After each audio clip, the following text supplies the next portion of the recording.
The rise of ISIS brought fear like the world had never seen. But behind the black flags, the wives of ISIS leaders became targets themselves. Some were executed by the group they once served. Secret footage from inside the caliphate revealed a hidden world of brutality that shocked everyone. Long before the world knew the name ISIS, the ground for it was already being prepared in Iraq. After the 2003 invasion, the Iraqi government collapsed almost overnight. The army was dissolved, police forces disappeared, and millions of people were left without protection or jobs. Violence became part of daily life. Bombings, kidnappings, and revenge killings spread across cities like Baghdad, Fallujah, and Ramadi. In this chaos, armed groups stepped in and claimed they could bring order through force. By 2004, one of these groups was led by Abu Musab al-Zarqawi. His network later became known as Al-Qaeda in Iraq. It was extremely brutal, even compared to other armed groups at the time. After Zarqawi was killed in a US airstrike in June 2006, the group did not disappear. Instead, it rebranded itself in October 2006 as the Islamic State of Iraq. The name itself showed its goal. It no longer wanted to just fight. It wanted to rule. From the very beginning, control was everything. Fighters were watched closely. Loyalty was tested constantly. Families were pulled into the system on purpose. Women married to fighters were not treated as private individuals. They were seen as extensions of their husbands. Their behavior reflected directly on the man they were married to. A small mistake could bring punishment not just on the fighter, but on his wife and his children as well.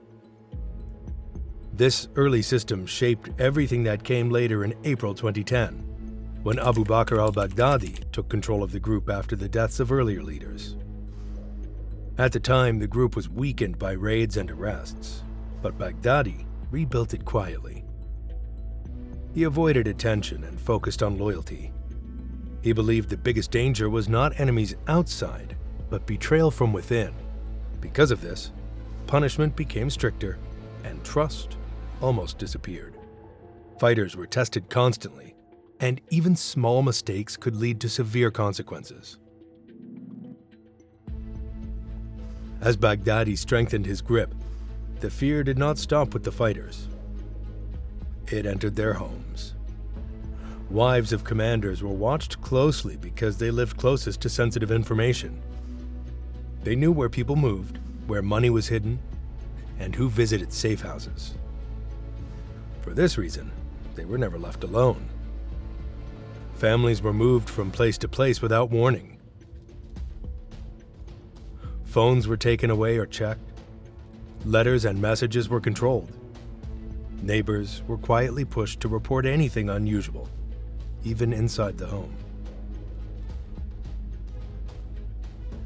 Women were expected to say nothing and notice nothing. Speaking to the wrong person, asking the wrong question, or showing doubt could bring serious punishment. Some women were questioned simply because their husbands were under suspicion. Others were blamed if a fighter failed a mission or tried to leave the group. Fear became part of daily life. By 2012, the war in Syria gave Baghdadi a new opportunity. The chaos across the border allowed his group to expand without much resistance. Fighters crossed into Syria, and families were told to follow.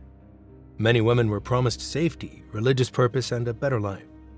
But once they arrived, reality became clear. Movement was restricted, rules were harsher, leaving was nearly impossible. Homes became controlled spaces. Guards, informants, and constant suspicion meant privacy no longer existed. What felt like protection at first slowly turned into a trap. And by the time many understood it, there was no way out. In June 2014, everything changed overnight. ISIS fighters stormed into Mosul, Iraq's second-largest city, and took control in just a few days. The Iraqi army collapsed and fled. Huge weapons depots were left behind. Banks were emptied. Within days, Abu Bakr al-Baghdadi stood in Mosul and announced a caliphate. This was not just a militant group anymore. It now claimed to be a state. Millions of people were suddenly living under its rule, stretching from northern Iraq into eastern Syria. Raqqa, a city in Syria, was chosen as the capital. Power made ISIS more paranoid, not more confident. Leaders knew that ruling land was different from hiding in the shadows. They now had offices, courts, prisons, and money systems. Anyone with inside knowledge became a risk. That included the wives of commanders. These women were no longer treated as family members. They were treated as assets that could turn into threats. ISIS believed that secrets leaked through households. A wife could talk to a neighbor. A child could repeat something innocent, but dangerous.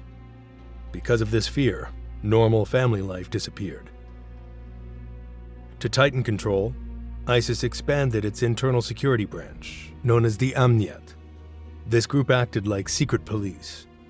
Its members watched fighters, questioned families, and searched for signs of disloyalty. By late 2014, accusations spread quickly. If a leader disappeared, was arrested, or was killed, his family did not receive sympathy. They received suspicion. During this period, several women married to mid-level and senior ISIS figures were detained in cities like Iraq and Deir ez-Zor. Some were accused of using secret phones. Others were accused of contacting relatives outside ISIS areas, which was strictly forbidden. Some were accused of planning to escape with their children. In ISIS's system, intention alone was treated as guilt. Punishment did not follow any clear legal process. Decisions were fast and final. Some women were held in makeshift prisons. Others were taken away and never seen again. Executions of women accused of betrayal began during this time, but they were done quietly. There were no crowds, no announcements. The killings happened indoors, away from the public view. Bodies were buried without names or records. But between the end of 2014 and the start of 2015, something new and disturbing began to happen inside ISIS. Members started filming punishments that were never meant for the public.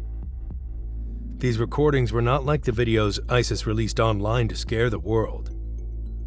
They were meant to be seen only by people inside the group. These videos were usually short and poorly filmed. They were made on basic phones, often in closed rooms or empty buildings. There was no editing or dramatic music. That alone showed their purpose.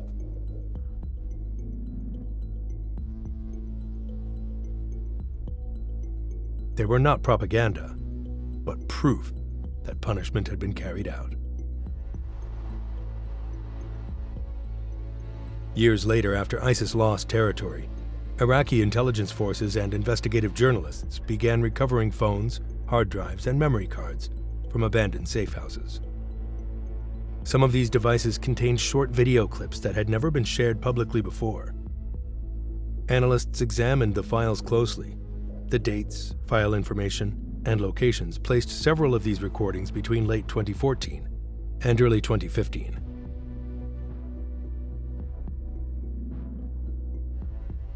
Some clips showed women being punished or executed after being accused of spying or betrayal. Faces were often covered or filmed from behind. Names were never spoken. This was done on purpose. ISIS did not want these women remembered. They wanted them erased.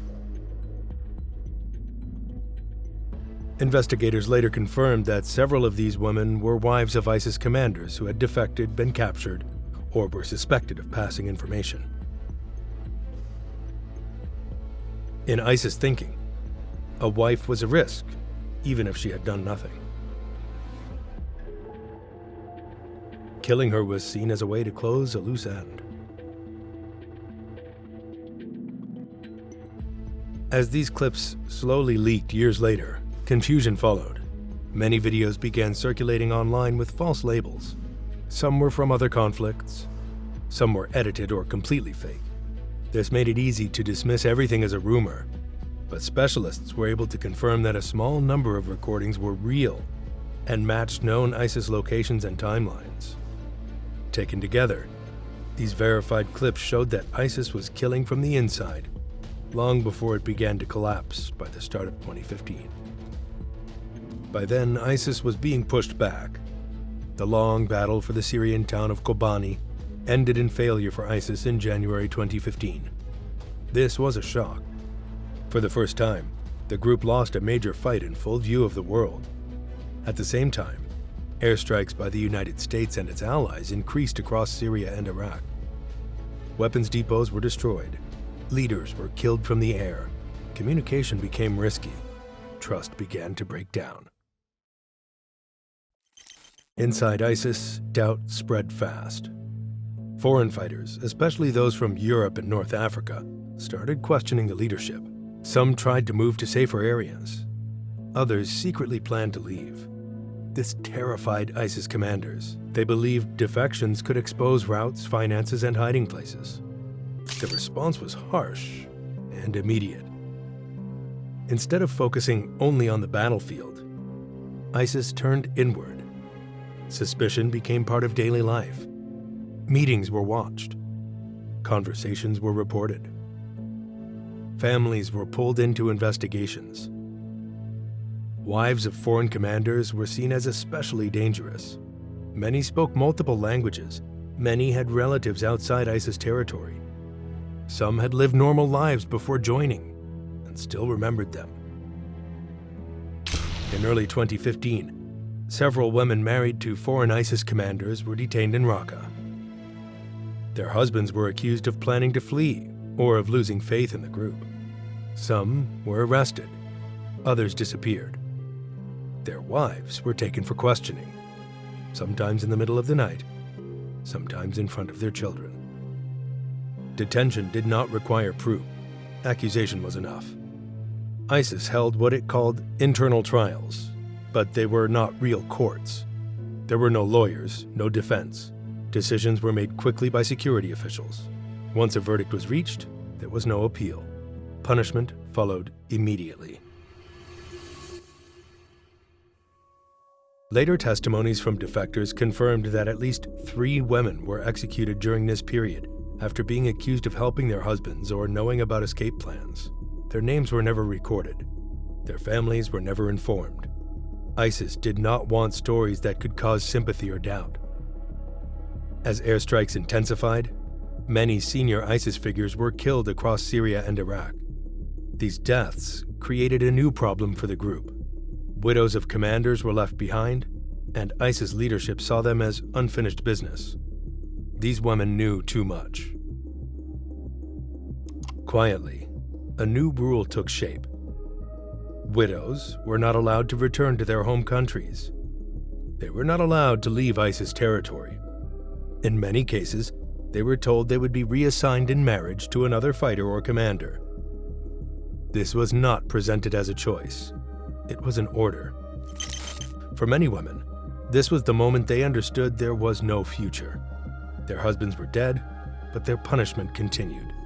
Refusing remarriage was treated as open defiance.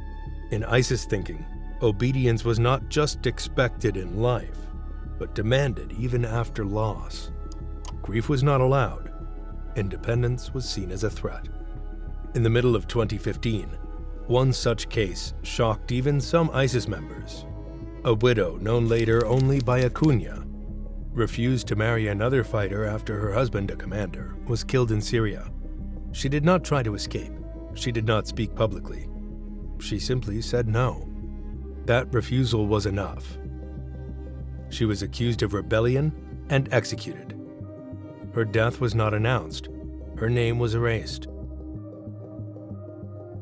This moment revealed that even women who followed rules for years could be killed the moment they stopped serving a purpose. Widowhood did not bring protection. By 2016, ISIS was losing its grip on Iraq. The most important blow came in Mosul. In October 2016, Iraqi forces, backed by coalition airstrikes, began the operation to retake the city. ISIS was slowly surrounded.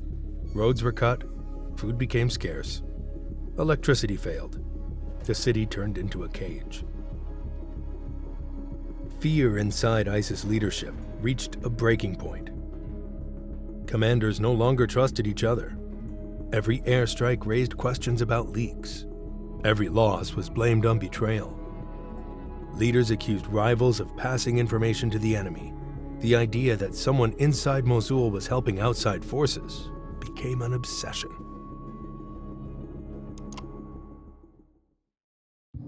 As some commanders tried to escape the city, panic followed. ISIS treated flight as the worst crime. Witnesses who later escaped Mosul described executions carried out inside apartments and empty buildings. These killings were fast and chaotic. There were no formal trials.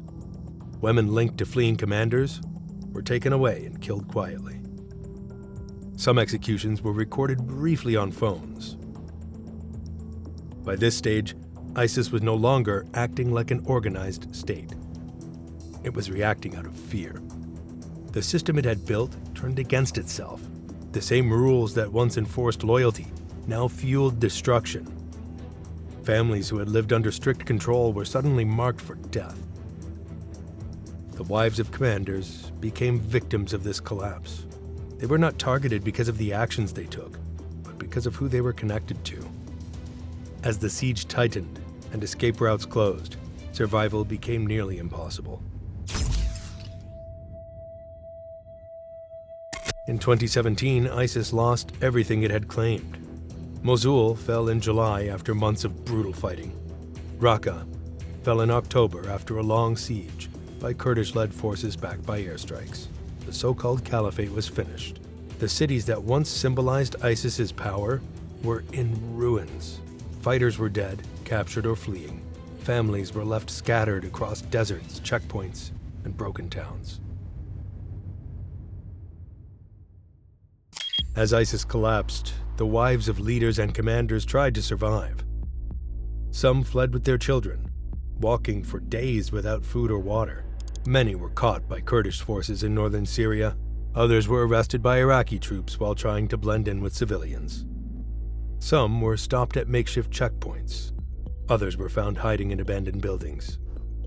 There was no clear path to safety. For some women, the danger did not end with capture. Those intercepted by ISIS fighters while trying to flee often vanished. Witnesses later said these women were accused of betrayal or escape attempts. Many were taken away and never seen again. For those captured by governments, a different threat began. Iraq launched mass arrests and trials for anyone linked to ISIS. Courts moved quickly. Trials sometimes lasted only minutes. Evidence was often thin. In many cases, being married to an ISIS member was treated as proof of guilt. Women were accused of supporting terrorism simply by surviving alongside their husbands. The legal system did not clearly separate victims from participants. Women who had lived under control, fear, and coercion were judged as willing supporters. Some were sentenced to long prison terms. Others faced the death penalty. Children were taken away. Families were torn apart again, this time by courts instead of militants. By the end of 2017, the wives of ISIS leaders had lost every layer of protection. ISIS was gone, but freedom did not come with its fall. Power had passed from militants to states, and the cost for these women remained heavy. Between 2017 and 2019, the government carried out hundreds of executions for ISIS-related crimes. On April 22, 2018, one of the most notable waves of executions took place at Nasiriyah prison in southern Iraq. 38 people were hanged, including several women. Human rights organizations later confirmed that some of these women were foreign nationals who had been married to ISIS commanders. These were women who had lived in Raqqa, Mosul, or other key cities during the caliphate. They had witnessed violence and according to prosecutors, were complicit in their husbands' actions. Trials were extremely fast and often lacked basic legal protections. Defense lawyers were limited, and appeals were rare or non-existent. Judges had little choice but to move quickly because the system was overwhelmed by thousands of cases. In many instances, women were judged on association rather than direct actions. Some executions were documented by the state. Video recordings and photographs were taken to serve as legal proof that sentences had been carried out. A few of these images leaked, creating rumors and speculation online. Names of the executed were often withheld, leaving families and public with only partial information. This secrecy made it hard to know who exactly had died and under what circumstances. For the outside world, only fragments of the truth were visible. Media reports focused on numbers and occasional images. But the personal stories, the fear, and the suffering of these women remained hidden. For many women who survived ISIS and the battles in Iraq and Syria, escape did not mean safety. Camps like Al-Hol in northeastern Syria became their last stop. These were sprawling facilities surrounded by high fences and guarded checkpoints. Thousands of families lived in cramped tents or containers. Conditions were harsh. Food and water were limited. Medical care was scarce, and disease spread quickly. Families had nowhere to go, and freedom was still out of reach. Inside these camps, ISIS's influence did not disappear. Former members and loyalists kept the same strict rules and punishments alive. Fear became the way to control even the confined spaces of the camps. Between 2019 and 2021, dozens of women were killed inside Al-Hol and other camps. Knives were used. Bodies were left inside tents, often where other families could see them. These murders were usually carried out by women or men still loyal to ISIS. Many victims were former wives of commanders accused of betrayal or of disobeying orders, sometimes years after the fall of the caliphate. Some of the attacks were filmed. These clips circulated quietly among other camp residents as warnings. Children grew up seeing violence around them, and older women lived with the constant threat that a wrong word or action could be fatal. In October 2019, Abu Bakr al-Baghdadi, the leader of ISIS, died during a U.S. military raid in northwest Syria. For the world, this seemed like the end of ISIS. For the women tied to the group's leadership, it changed nothing. Even after Baghdadi's death, revenge killings continued. Loyalists inside camps and former ISIS strongholds targeted women who were accused of betrayal, leaving them dead or severely injured. Governments and authorities tried to restore order, often arresting women and children and processing them through courts. The world might have moved on, but for them, fear remained the constant companion, just as it had under ISIS rule.